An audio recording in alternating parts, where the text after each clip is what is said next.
আমার জায়গায় তারা বালু ভরাট করিয়া জোর করিয়া এটা স্থাপন করছে। বায়না বাবদ সে দখলে চলে গেছে, কিন্তু টাকাটা আমাকে 2 বছর পর্যন্ত এখনো ঘুরাচ্ছে। এলজিডি রাস্তা থাকা সত্ত্বেও আমরা আমাদের ওই জমিতে যেতে পারতেছি না। গোপালগঞ্জে বেনজিরের দখল করা কৃষি জমি ফেরত চান ভুক্তভোগীরা। তার পক্ষে লড়বেন আইনজীবী, প্রমাণ হলে দিতে হবে হিসাব, বললেন অ্যাটর্নি। যেহেতু ওনার বিরুদ্ধে কোনো মামলা নেই, আমি ওনার আইনজীবী হিসাবে কোনো ওকালতনামা বা উপরের আদালতে যাওয়ার জন্য এখন পর্যন্ত কোনো ইনস্ট্রাকশন আমার কাছে নেই।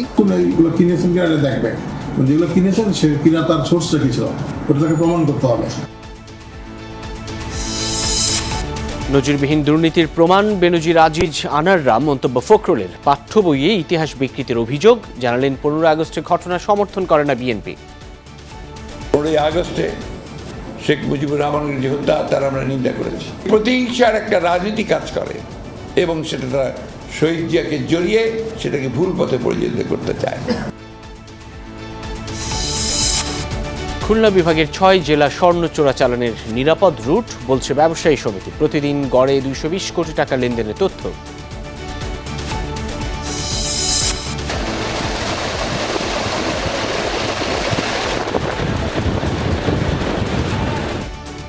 ভারী বৃষ্টিতে সিলেটের প্লাবন পরিস্থিতির অবনতি, তলিয়েছে নতুন নতুন এলাকা। ওসমানী মেডিকেলে জলাবদ্ধতা, সুনামগঞ্জে বাঁধ কেটে পানি ঢোকানো হচ্ছে হাওরে।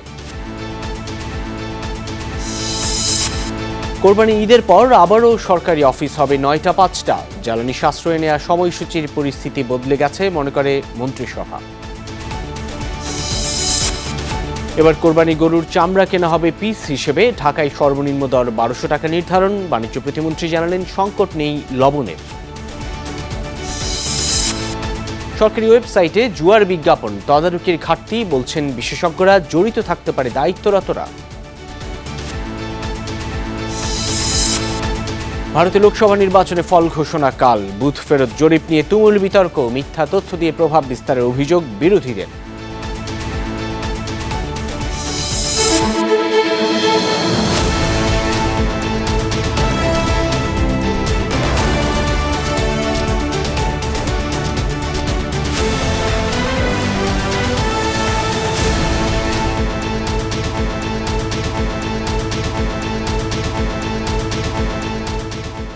আমন্ত্রণ সন্ধ্যার বাংলাদেশের সঙ্গে আছি আমি সাইফুদ্দিন রবিন। শিরোনাম দেখছিলেন, এবার পুরো খবর।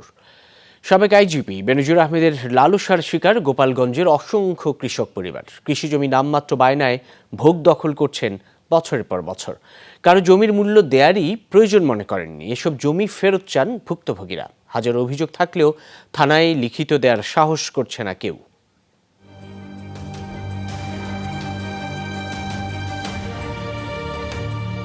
নয়নাভিরাম সুসজ্জিত অভিজাত এই অবকাশ যাপন কেন্দ্রের দিকে এখন গোটা দেশের নজর।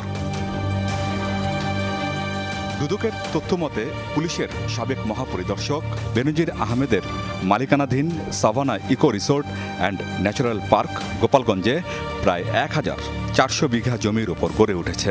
প্রতিষ্ঠানটির ওয়েবসাইটের তথ্যে বেনজির একে শান্তির দুর্গ হিসেবে অভিহিত করেছেন, নিশ্চয়তা দিয়েছেন প্রশান্তি ঢেলে দেওয়ার।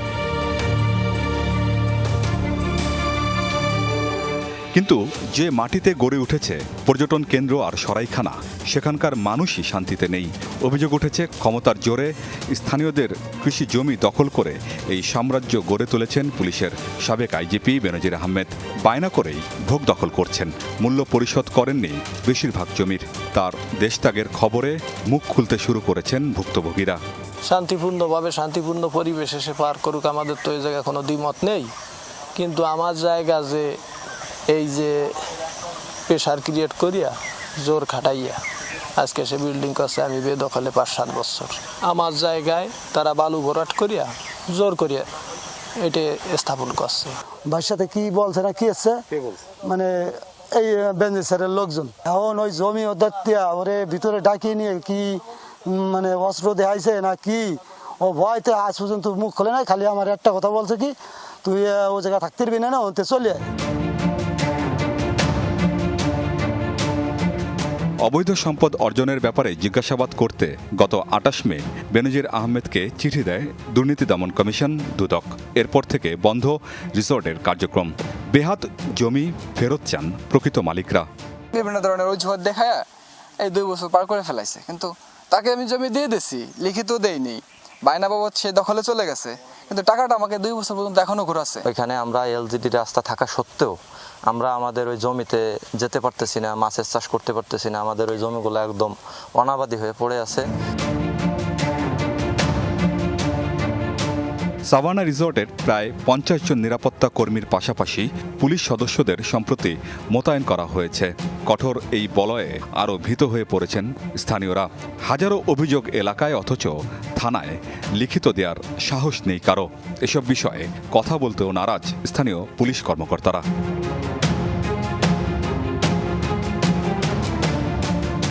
আমিন বাবু, যমুনা নিউজ।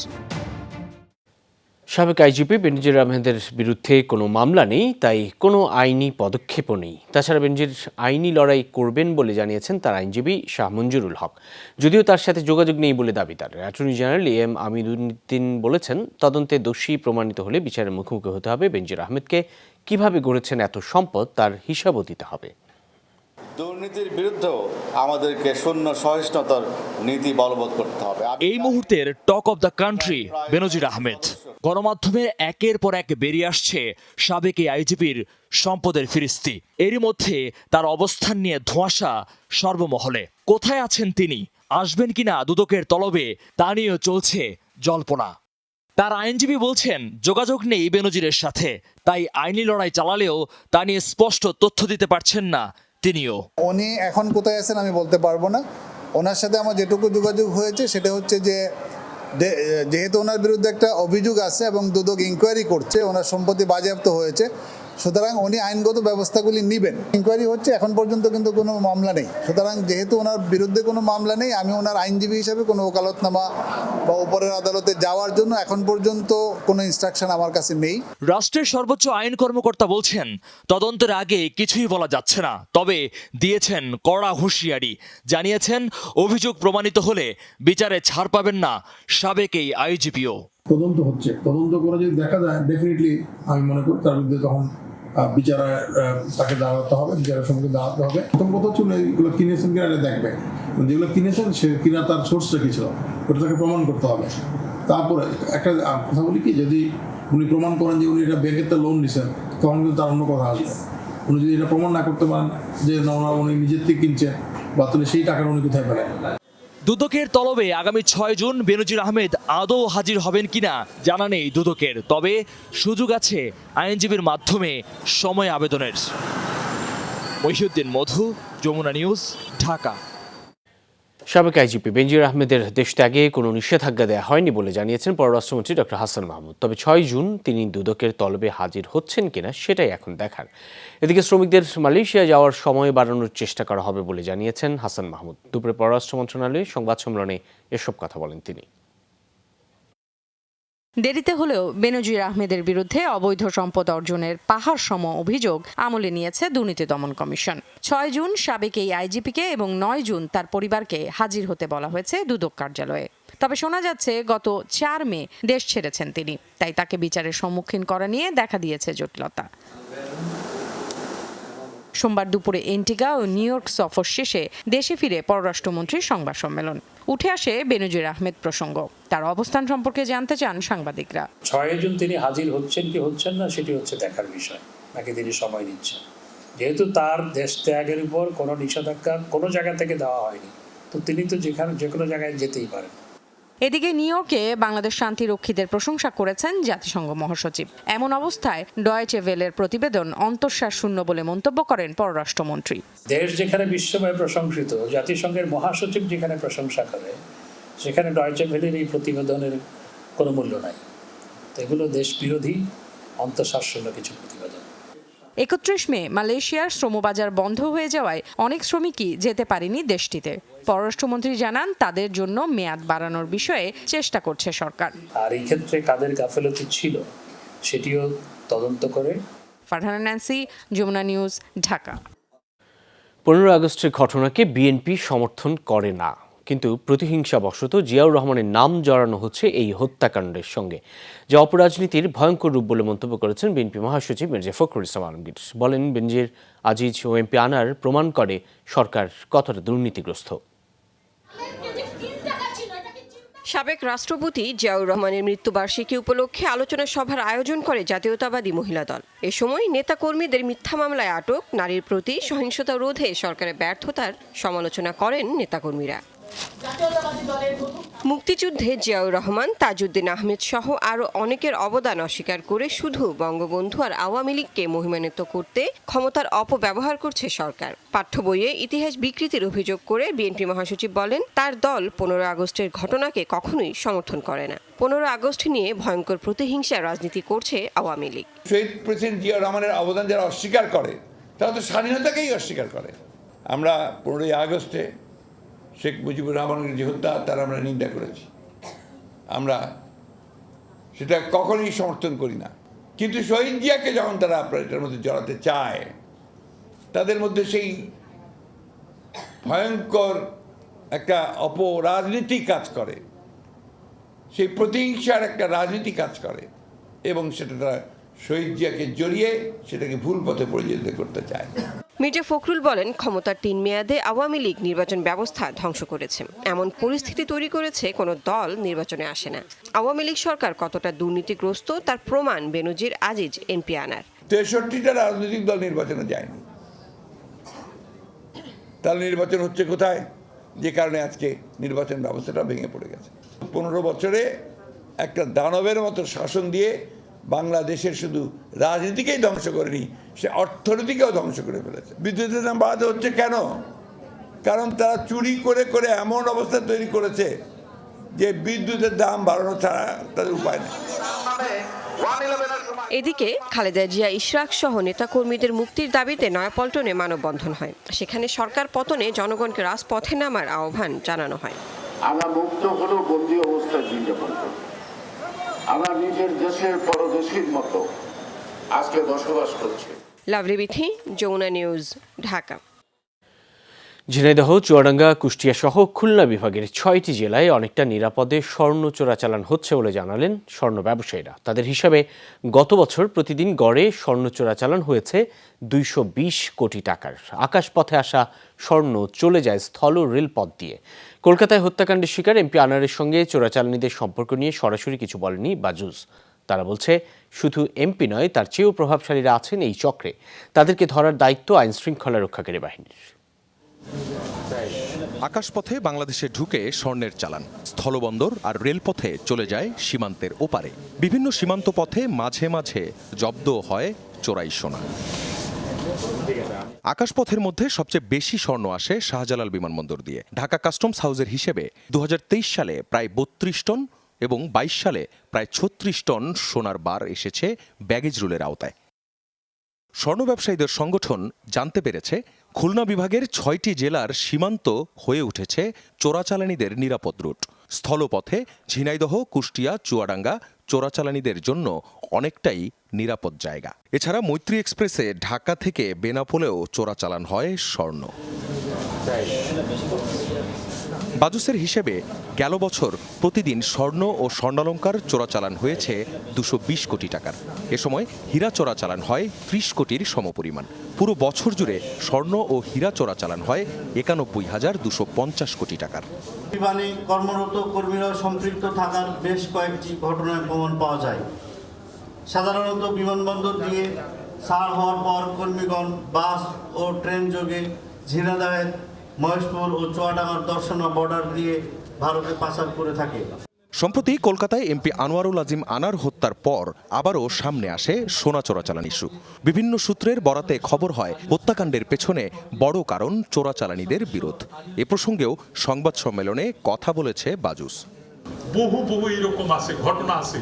আপনি এমপির কথা বললেন, ওই বগুড়ার এমপি, বিভিন্ন জায়গার এমপি কারা, কাদের এখানে তাদের এতটা দূর কিভাবে আপনার প্রভাব বিস্তার করে। সবচেয়ে বড় জিনিস হলো, দেখেন এয়ারপোর্ট দিয়ে এত গোল্ড আসে, সেই গোল্ডগুলির ক্যারিয়াররা ধরা পড়ে, কিন্তু তার মূল হুতা ধরা পড়ে না। পোর্টারদের সিন্ডিকেটের কাছে জিম্মি হয়ে পড়েছে সোনার পাইকারি বাজার।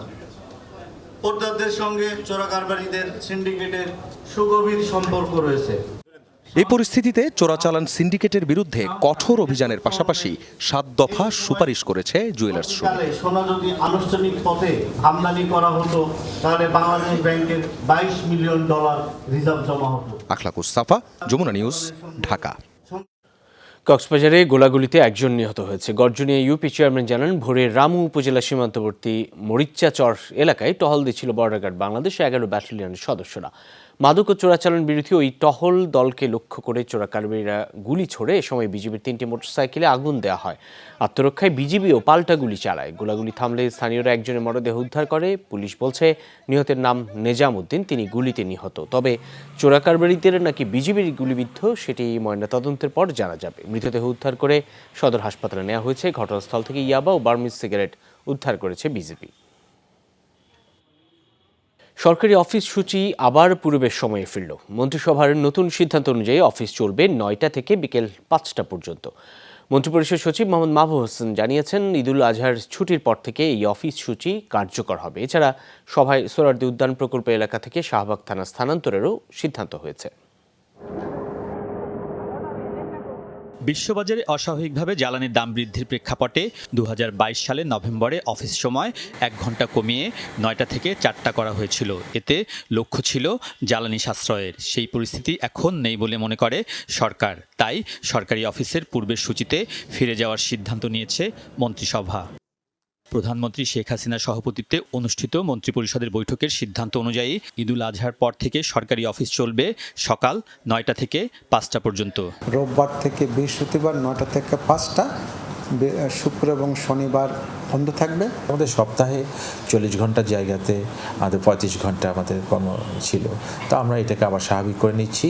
ঈদুল আজহার পরে যখন অফিসগুলো খুলবে তখন থেকে 9টা 5টা আবার অফিস শুরু হবে। মন্ত্রিসভায় সোহরাওয়ার্দী উদ্যানে স্তম্ভ নির্মাণ প্রকল্প এলাকায় থাকা শাহবাগ থানা স্থানান্তরের সিদ্ধান্ত হয়েছে। তবে থানা কোথায় স্থানান্তর হবে এ নিয়ে 2 মন্ত্রণালয়ের দ্বন্দ্ব ছিল। একটা মন্ত্রণালয় মনে হচ্ছে ওখানে হবে, আর একটা মন্ত্রণালয় মনে করছে আর এক জায়গায় যাওয়া উচিত। তো সেটির জন্য ক্যাবিনেট হয়েছে, ক্যাবিনেট আলোচনা বলছে না, শেরাটনের উল্টা পাশে একটা জায়গা আছে, ওইখানে ওটা স্থানান্তর করা হবে। জাতীয় জীব নিরাপত্তা নীতি, ড্রেজিং ও ড্রেস ম্যাটেরিয়াল ব্যবস্থাপনা নীতিমালা ও বন শিল্প উন্নয়ন কর্পোরেশন আইনের খসড়ার অনুমোদনও হয়েছে মন্ত্রিসভায়। আলমগীর স্বপন, যমুনা নিউজ, ঢাকা। ভারী বৃষ্টিতে সিলেটে প্লাবন পরিস্থিতির অবনতি হয়েছে। প্লাবিত হয়েছে নতুন নতুন এলাকা, সড়ক, বাসাবাড়ি, এমনকি হাসপাতালও পানিবন্দী। নদীর পানি বাড়তে থাকায় সুনামগঞ্জে হাওরের বাঁধ কেটে দিয়ে পানি ঢোকানো হচ্ছে। আশরাফুল কবিরের ছবিতে নাবিল হোসেনের প্রতিবেদন। একটানা ভারী বৃষ্টিতে জলাবদ্ধ সিলেট বিভাগের সবচেয়ে বড় চিকিৎসালয় উসমানী মেডিকেল কলেজ হাসপাতাল।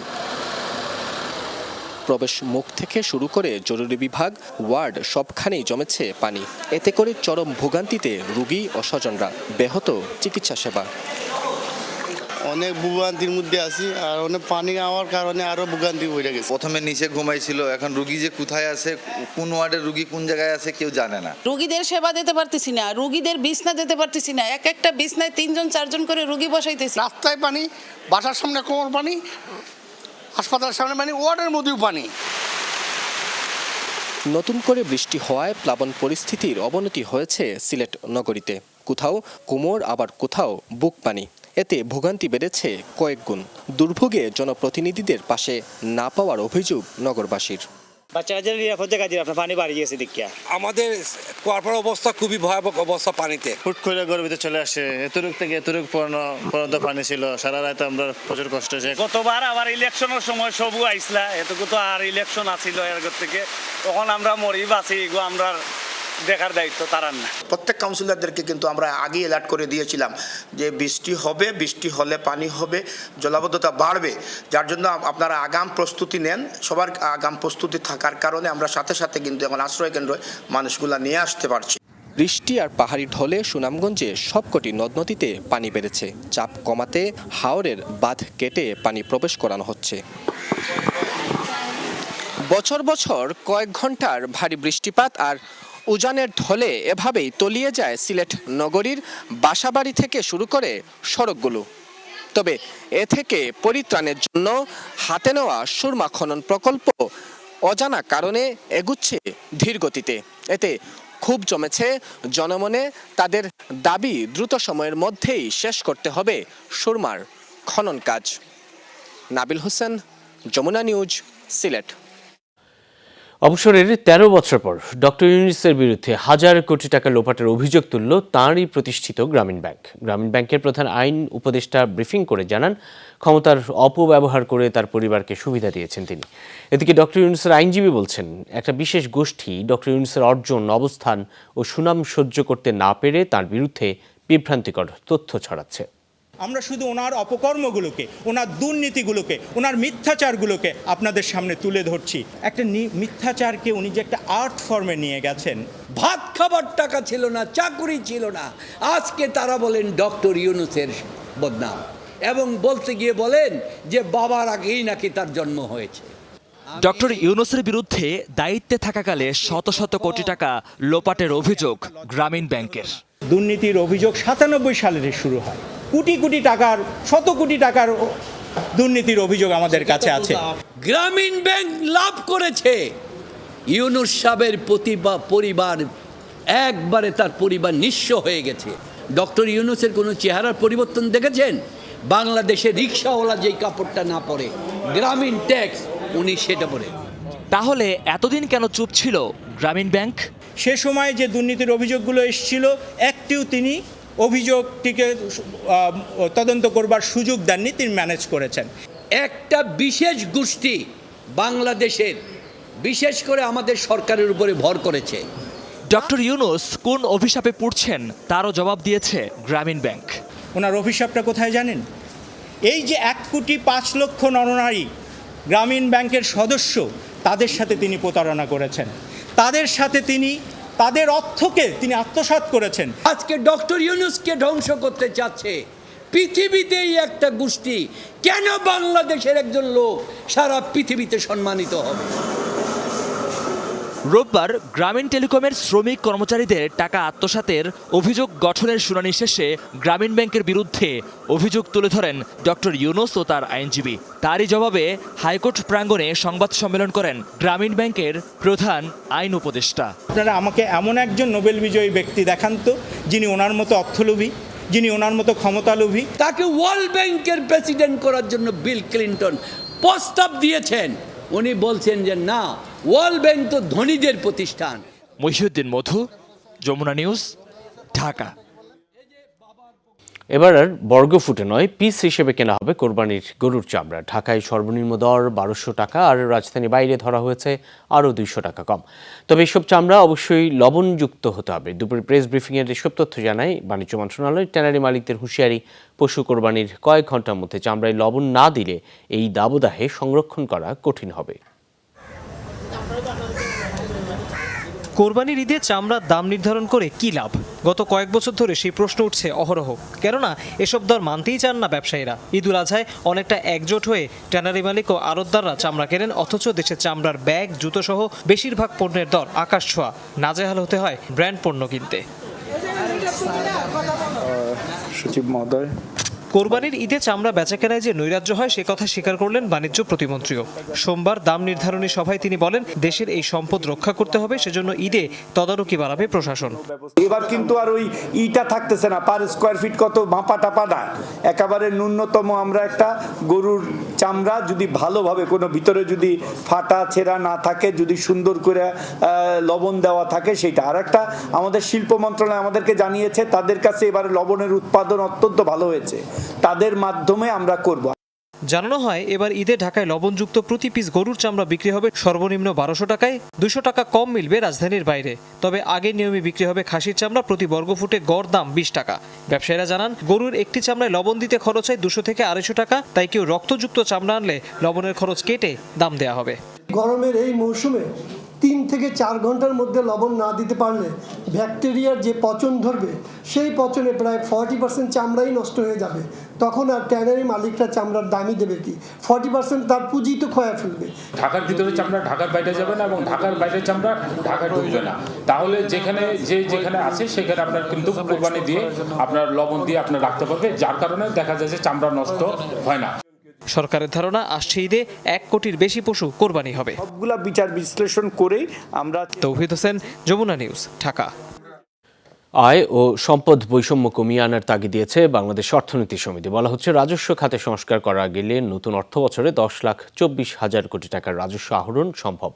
সকালে নিজস্ব কার্যালয়ে বিকল্প বাজেট প্রস্তাবনা তুলে ধরেন সমিতির সাধারণ সম্পাদক অধ্যাপক আইনুল ইসলাম। দাবি জানান কালো টাকা ও পাচারকৃত অর্থ উদ্ধারের। বলা হয়, 50 বছরে অর্থ পাচারের আনুমানিক পরিমাণ 11,92,000 কোটি টাকা।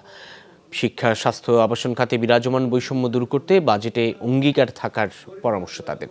ভোগ্যপণ্যের মূল্যবৃদ্ধির লাগাম টেনে ধরার প্রস্তাব দিয়েছে সমিতি। পাশাপাশি প্রকৃত মজুরি বাড়ানোর তাগিদও দেওয়া হয়।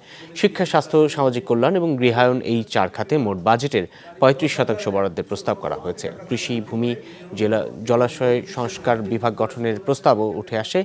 অর্থনীতিবিদরা বলেন, ঋণ ও সুদ পরিশোধে রাজনৈতিক, অর্থনৈতিক কূটনীতি জোরদার করতে হবে। মধ্যরাতে শেষ হচ্ছে 4র্থ ধাপের উপজেলা পরিষদ নির্বাচনের প্রচার। শেষ মুহূর্তে ব্যস্ত সময় পার করছেন প্রার্থীরা। সকাল থেকেই কর্মী সমর্থকদের নিয়ে ভোটারদের বাড়ি বাড়ি যাচ্ছেন, উঠান বৈঠক আর গণসংযোগে চেষ্টা করছেন ভোটারদের মন জয়ের। এলাকার উন্নয়ন সহ নানা প্রতিশ্রুতি দিয়ে ভোটার টানছেন তারা। চেয়ারম্যান প্রার্থীদের পাশাপাশি গণসংযোগে ব্যস্ত ভাইস চেয়ারম্যান প্রার্থীরাও। আগামী 5 মে 4র্থ ধাপে উপজেলা নির্বাচন ভোট গ্রহণ অনুষ্ঠিত হবে। প্রাথমিকভাবে 55 উপজেলায় ভোট হওয়ার কথা থাকলেও আগের ধাপগুলোতে স্থগিত হওয়া কিছু উপজেলাও এই ধাপে যুক্ত হচ্ছে। বেশিরভাগ জায়গায় ব্যালটে হবে ভোট। সিরাজগঞ্জের 2টি উপজেলায় ভোট নেওয়া হবে ইভিএমে।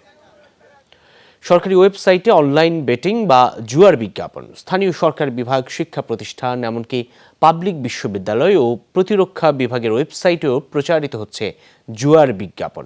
বিশেষজ্ঞরা বলছেন, নজরদারির ঘাটতিতে চলছে নিষিদ্ধ কর্মকাণ্ড। ওয়েবসাইট সংশ্লিষ্ট ভেতরের কেউ জড়িত থাকতে পারে বলেও ধারণা তাদের। গ্রাম থেকে শহরে ছড়িয়ে গেছে অনলাইন জুয়া। আরও গ্রাহকের আশায় বিজ্ঞাপনের পরিসর বাড়াচ্ছে জুয়ারিরা। এক হিসেবে দেখা যায়, কেবল ফেসবুকে 15 কোটি টাকার বিজ্ঞাপন দেওয়া হয়েছে বাংলাদেশের মানুষের উদ্দেশ্যে। নিষিদ্ধ এই বিজ্ঞাপন এখন প্রচারিত হচ্ছে সরকারি .gov.bd ওয়েবসাইটেও। এ নিয়ে গবেষণা করেছে বেসরকারি প্রতিষ্ঠান ডিজমিস ল্যাব। গবেষকরা বলছেন, অন্তত 3000-এর বেশি পেজে রয়েছে এই নিষিদ্ধ বিজ্ঞাপন। বিজ্ঞাপন চালু আছে এরকম প্রায় 12টা ওয়েবসাইট, আমরা 12টি প্রতিষ্ঠান বলতে পারেন, 12টি প্রতিষ্ঠান আমরা পেয়েছি, যার ভিতরে প্রায় 3500 বেটিংয়ের বিজ্ঞাপন চলছে এবং এই প্রায় 4টা বেটিংয়ের কোম্পানির বিজ্ঞাপনই মূলত সেখানে চলতেছে।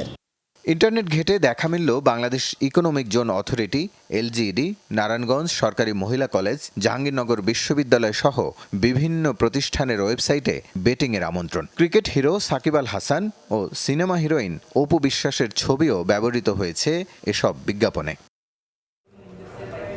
বিজ্ঞাপন প্রচারের ক্ষেত্রে বিশেষ চালাকির অবলম্বন করে বেটিং সাইটগুলো। সাধারণত সরকারি ওয়েবসাইটের মূল পেজ বা হোম পেজে বিজ্ঞাপনটি প্রচার না করে কোনো একটি অপশনে ক্লিক করলে যেই পেজটি আসে সেখানে বিজ্ঞাপনটি প্রচার করা হয়, যাতে প্রাথমিকভাবে কারো নজরে না আসলেও ব্যবহারকারীর কাছে ঠিকই বেটিংয়ের বার্তা পৌঁছে যাবে।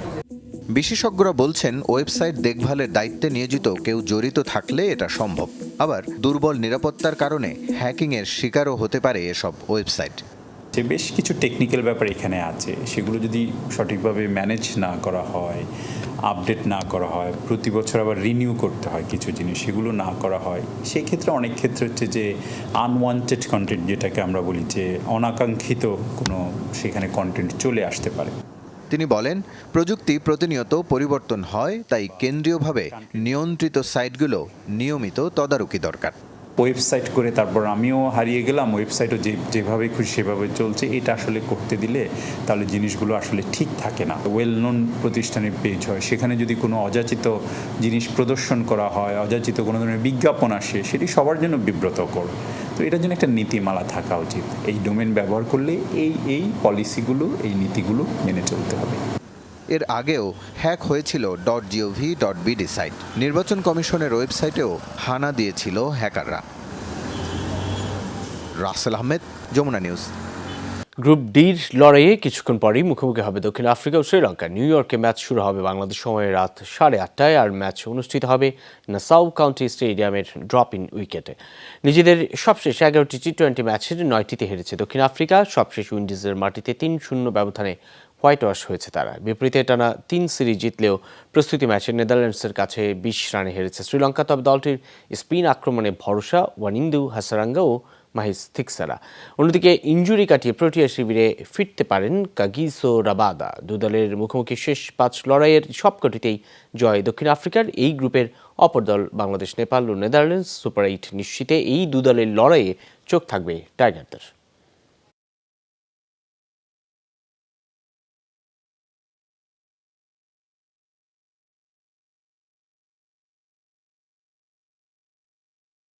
ভারতে 17তম লোকসভা নির্বাচনে বহুল প্রতীক্ষিত ফলাফল প্রকাশ করা হবে কাল। ফল ঘোষণার আগে বুথ ফেরত জরিপ ঘিরে চলছে তুমুল তর্ক বিতর্ক।